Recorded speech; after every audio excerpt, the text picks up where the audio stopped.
Hello అండి. నా పేరు అశోక్. నేను జనరల్‌గా సొసైటీలో జరిగే కొన్ని ఇష్యూస్ గురించి మాట్లాడుతుంటాను. 2050లో మన ఆంధ్రప్రదేశ్ పరిస్థితి ఎలా ఉంటుందంటే కొన్ని సింపుల్ ఎగ్జాంపుల్స్‌లో చెప్తాననమాట. సో, దానికంటే ముందు ఒక మాట గురించి మాట్లాడుకుందాం. అదేంటంటే నవంబర్ 1 వచ్చేసి కర్ణాటక రాజ్యోత్సవం అనమాట.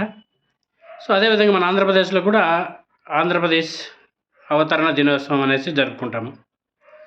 మన ఆంధ్రప్రదేశ్‌లో మాత్రం ఓన్లీ స్కూల్స్‌లో మాత్రమే జరుపుకుంటాము. లేకపోతే ఏదైనా గవర్నమెంటు ఎండీఓ గాని, ఎంఆర్ఓ ఆఫీసులో గాని, ఇలాంటి వాటి ఆఫీసులో మాత్రమే జరుపుకుంటారు.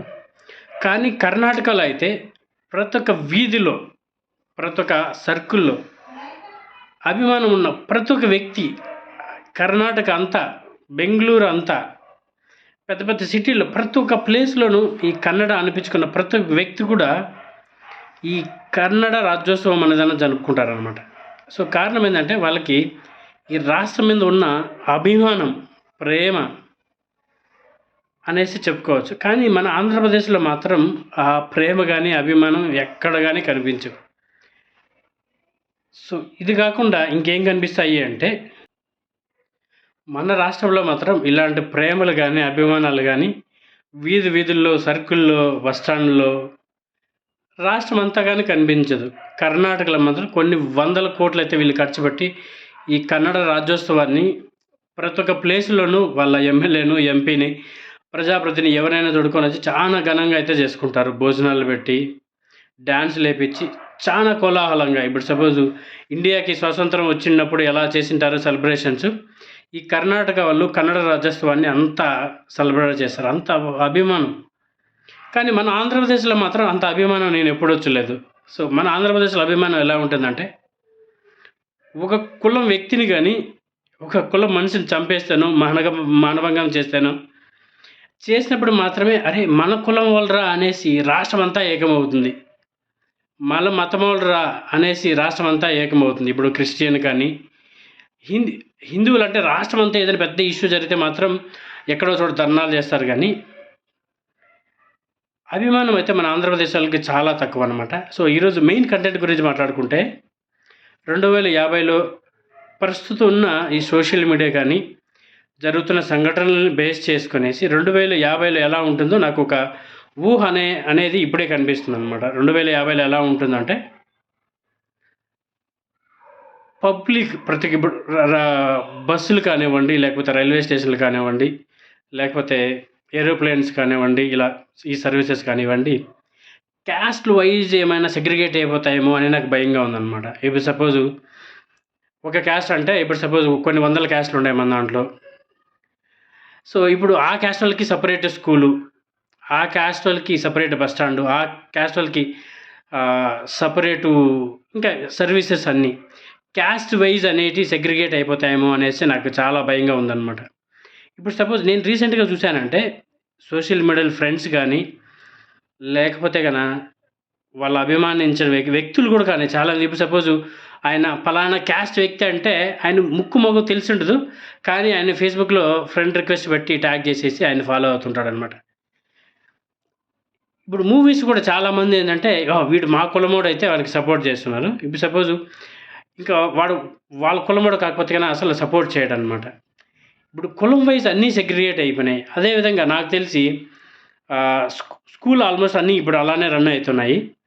2050లో అయితే మాత్రం పక్కాగా బస్ స్టాండ్‌లు అయితేనేమి, బస్సులు అయితేనేమి, పబ్లిక్ సర్వీస్‌లు అయితే పబ్లిక్ టాయిలెట్స్ అయితేనేమి, లేకపోతే ప్రతి ఒక్కటి క్యాస్ట్ వైజ్ సెగ్రిగేట్ అయిపోతుందేమో అనేసి నాకు చాలా భయమైతే యేస్తుందనమాట ఇప్పటి నుంచే.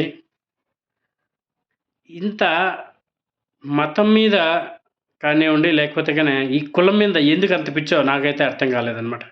ఆ కులంలో ఉన్న వ్యక్తి ఎన్ని తప్పులు చేసినా గానీ, లేకపోతే ఎంత చేయరాని పని చేసినా గానీ, ఒక క్యాస్ట్ అనే ఒక భూతంతో వాడు తప్పు చేసినా గానీ, అది తప్పు అని ఒప్పుకోవడానికి జనాలు ఒప్పుకోలేదంటే, ఈ క్యాస్ట్ యొక్క ప్రభావం ఎంత విపరీతంగా ఉందో మీరే ఆలోచించండి. కొంతమంది మా అన్న దేవుడు, లేకపోతే మా అన్న సింహము, మా అన్న, లేకపోతే గన ఇంకొక ఎలిఫెంటో, పెద్ద పెద్దవన్నీ. ప్రతి ఒక్క క్యాస్ట్‌లోనూ ఈ విధంగా అయిపోయిందనమాట. సో, ఫస్ట్ ఆఫ్ ఆల్ నేను చెప్పేదంతే, సమాజంలో చదువుకోండి. ఈ ఈ మధ్యలో సోషల్ మీడియాలో ఒక అమ్మాయి, చిన్న అమ్మాయి, ఒక 10థ్ క్లాస్ చదివే అమ్మాయి అనుకుంటా. మీరు వచ్చారు చదువుకోవడానికొచ్చారు, చదువుకోండి అనేసి ఒక డైలాగులు చెప్తుందనమాట. సో, నేను కూడా అదే చెప్తున్నా. చదువుకోండి ఫస్ట్ మీకు. మీరు చదువుకోవడానికి వచ్చినోళ్ళు చదువుకోండి.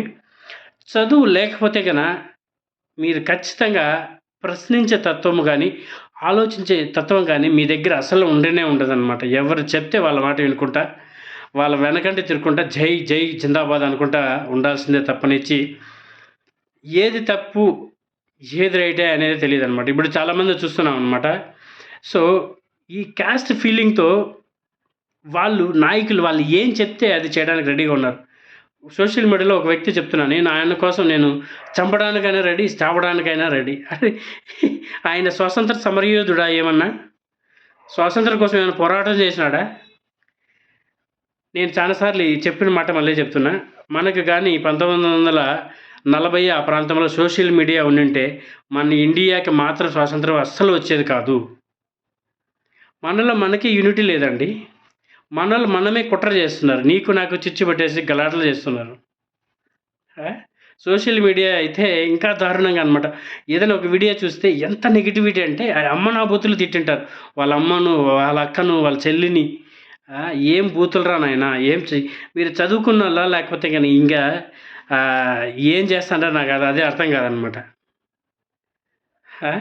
మిమ్మల్ని చదివిచ్చి మీరు ఏం నేర్చుకున్నారు? సమాజానికి ఏం మెసేజ్ ఇస్తున్నారు? గుడ్డలన్నీ చింపేసి ఎగరతా, రచ్చలు చేస్తా, డైలాగులు చెప్పుకుంటా, లేని దాన్ని క్రియేట్ చేసి తప్పులన్నీ చెప్పుకుంటా, మీకు ఏమొస్తుంది అసలు?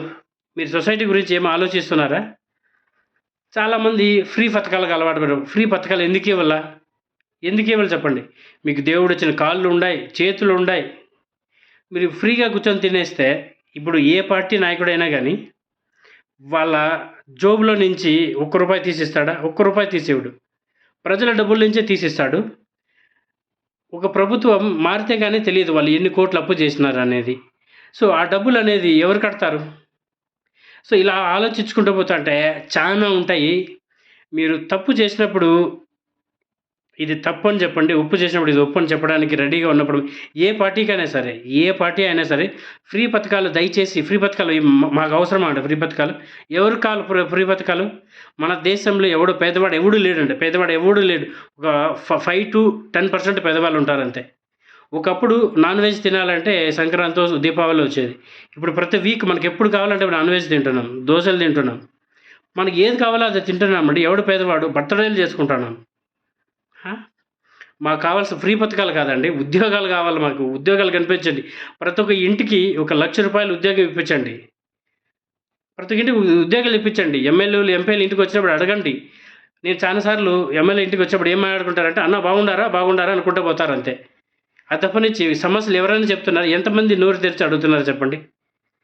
ఎమ్మెల్యేలు, ఎంపీలకి యాక్సెస్ ఉంటుందండి. వేరే కంట్రీస్‌కెళ్ళి అక్కడ ఏం డెవలప్ అవుతుంది కనుక్కోవడానికి ఎమ్మెల్యే, ఎంపీలకి యాక్సెస్ ఉంటుంది. ఇప్పుడు చైనా చూడండి, వాళ్ళు గూగులే వాడరు అసలు. వాళ్ళ దేశంలో వాళ్ళకి సెపరేట్‌గా సెర్చ్ ఇంజిన్ ఉంది. గూగుల్ లాగానే. చైనా వాళ్ళు గూగుల్‌ని అసలు వాడరు. మీరు చూస్తే మనం పర్చేజ్ చేసే ఆల్మోస్ట్ అన్ని ప్రొడక్ట్స్ కూడా చైనా నుంచే వస్తుంటాయన్నమాట. సో, చైనా అయితే అంత సొంతంగా ఎలా డెవలప్ అయింది? మన ఇండియా ఇంత పెద్ద కంట్రీ అయినా, ప్రపంచంలో 7వ పెద్ద కంట్రీ అయినా గానీ మన ఇండియా మాత్రం డెవలప్ కాకుండా పోయిందనమాట. సో, దీనికి కారణం ఏందంటే మన నాయకులు మన మీద పెట్టుకున్న ప్రేమలనమాట. ఎలాంటి ప్రేమంటే ₹200 ₹200లో ₹180 వాళ్ళు తినేసి మనకి ₹20 ఇస్తే మనం ఆనందపడిపోయేసి మన నాయకుడికి బ్యానర్లు కడతాం. మన నాయకుడికి జై అనుకుంటాం అనమాట. సో, మన మీద అంత ప్రేమ ఉన్నప్పుడు, మన మీద అంత అభిమానం ఉన్నప్పుడు ప్రతి ఒక్క ఇంటికి ఉద్యోగం కల్పిస్తే ప్రతి ఒక్కడు ప్రశాంతంగా వాళ్ళ ఫ్యామిలీని రన్ చేసుకుంటాడు. నేను చాలా సార్లు వీడియోస్‌లో కూడా ఇలానే చెప్తుంటాననమాట. మన సొంతంగా డెవలప్ అవ్వడానికి ట్రై చేస్తే బాగుంటది గానీ, ఒక చెట్టు కింద మామూలుగా చెట్లే బతకవు. అలాంటిది ఒక నాయకుల కింద మనం సొంతంగా ఎప్పుడు ఎదగలేమన్నమాట. సో కుల పిచ్చితో మీరు ఓట్లు వేసి మన జీవితాలను మనం నాశనం చేసుకోవద్దండి. సోషల్ మీడియాలో రాసే ప్రతి ఒక్క రాత కూడా ఫేక్ రాత అన్నమాట. ప్రతి ఒక్క పార్టీకి కూడా సోషల్ మీడియాలో కొన్ని వేల కోట్లు పెట్టి సోషల్ మీడియాని నడిపిస్తా ఉన్నారు. ఇన్‌స్టాగ్రామ్‌లో, ఫేస్‌బుక్‌లో గానివ్వండి. సో ఇలా ఓట్ల కోసం మీరు మోసపోయి సోషల్ మీడియాని నమ్మి ఒకప్పుడు మన దేశానికి స్వతంత్రం రావడానికి లేట్ అవ్వడానికి కారణం ఏందంటే మన దగ్గర కమ్యూనికేషన్ లేకపోవడం అనమాట. సో ఇప్పుడు సోషల్ మీడియాలో కమ్యూనికేషన్ ఉంది కానీ దాన్ని అందరూ నెగెటివ్‌గా వాడుకుంటున్నారనమాట. నెగటివిటీ స్ప్రెడ్ చేస్తున్నారు కాబట్టి మనకి ఏది మంచి, ఏది రైటో తెలీదు. సో ప్రతి ఒక్క ఇంట్లోనూ చదువుకున్న వాళ్ళు ఉంటారు. ఖచ్చితంగా రాష్ట్రంలో ఏది జరుగుతా ఉంది, మోసం చేసే వాళ్ళంతా ఓ పక్కుంటే, నిజాయితీ పరులు ఇంకో పక్కుంటే, ఏమి తెలియని అమాయకుల్ని వీళ్ళు ఈ 2 వర్గాలనే వాళ్ళు ఆడిపిచ్చు మనలతో గేమ్ ఆడిపిస్తున్నారనమాట. సో దయచేసి కుల పిచ్చితో ఓట్లేయద్దండి. ఏం జరుగుతా ఉంది? ప్రతి ఒక్క ఇంటికి ఒక ఉద్యోగం కావాలండి. ప్రతి ఒక్క ఇంటికి ఒక ఉద్యోగం వస్తే ఖచ్చితంగా మన లైఫ్‌లనేటివి మారతాయనేసి నేను చెప్తున్నా. ఎగ్జాంపుల్ నా గురించి మాట్లాడుకుంటే, మా నాన్న ఉన్నప్పుడు మా ఫ్యామిలీ భయంకరంగా ఉండేది. మా నాన్న చనిపోయిన తర్వాత మా ఫ్యామిలీ రోడ్డు మీద వచ్చి పడిందనమాట. మాకున్న అప్పులు ఆ రోజుల్లో కొంత అయినా గానీ మేము మా పొలాన్ని అమ్మేసి నిజాయితీగా అప్పులు కట్టేసి చేతులు దులుపుకున్నాం. ఆ రోజు రోడ్డు మీద వచ్చి పడినాం. మేము ఎంత వ్యవసాయం చేసినా కానీ మా ఫ్యామిలీ సర్వైవ్ కాలేకపోయిందనమాట. సో నేను మళ్ళీ ఉద్యోగం చేసేసరికి మేము ఫైనాన్షియల్‌గా కొద్దిగా సెటిల్ వచ్చిన పరిస్థితి వచ్చింది. సో వ్యవసాయము నా దృష్టిలో అయితే చాలా కష్టం రన్ చేయడానికి. సో ప్రతి ఒక్కరు చదువుకోవాలి. చదువుకున్న తర్వాత ప్రతి ఒక్క ఇంటికి ఒక ఉద్యోగం కావాలి. మీ ఇంటికి మీ ప్రజాప్రతినిధులు వచ్చినప్పుడు ఉద్యోగం కావాలని అడగండి. మీకు ధైర్యం లేకపోతే మీలాంటోళ్ళను ఒక 100 మంది, 200 మంది తీసుకొని ఎళ్ళేసి ప్లకార్డులు పెట్టుకోండి, బ్యానర్లు కట్టుకొని మాకు ఉద్యోగాలు కావాలని అడగండి. మనం అడగకపోతే కదా వాళ్ళు ఎన్ని సంవత్సరాలైనా గానీ వాళ్ళు ఉద్యోగాలు ఇవ్వరండి. వాళ్ళకి భయం లేదు. మనం ఏం చేస్తాంలే, మనం అడిగే మనం ప్రశ్నిస్తేనే కదా వాళ్ళకి తెలుస్తుంది. మనం అడగకపోతే వాళ్ళకి ఉద్యోగం కావాలని ఎలా తెలుస్తుంది? దయచేసి ఈ వీడియో చూసిన ప్రతి ఒక్క వ్యక్తి కూడా షేర్ చేయండి. అట్‌లీస్ట్ లైక్ చేయండి ఈ వీడియోని. లైక్ చేస్తే ఖచ్చితంగా ఈ వీడియో అనేది కొంతమందికి స్ప్రెడ్ అవుతుందనమాట. సో ఇది నా బాధ కాదండి. ప్రతి ఒక్క నిరుద్యోగుల ఉన్న వాళ్ళ ఇంటి బాధ ఇది. ప్రభుత్వ పథకాలు, ఫ్రీ పథకాలు తీసుకునే అప్పులు చేసి ఎన్ని రోజులు మనం బతుకుతామండి? ప్రతి ఒక్క ఇంటికి ఒక ఉద్యోగం ఇస్తే ఖచ్చితంగా మన బతుకులు మారుతాయి, మన ఆలోచనలు మారుతాయి, మన సర్కిల్ మారుతుంది, మన స్టేటస్ మారుతుంది.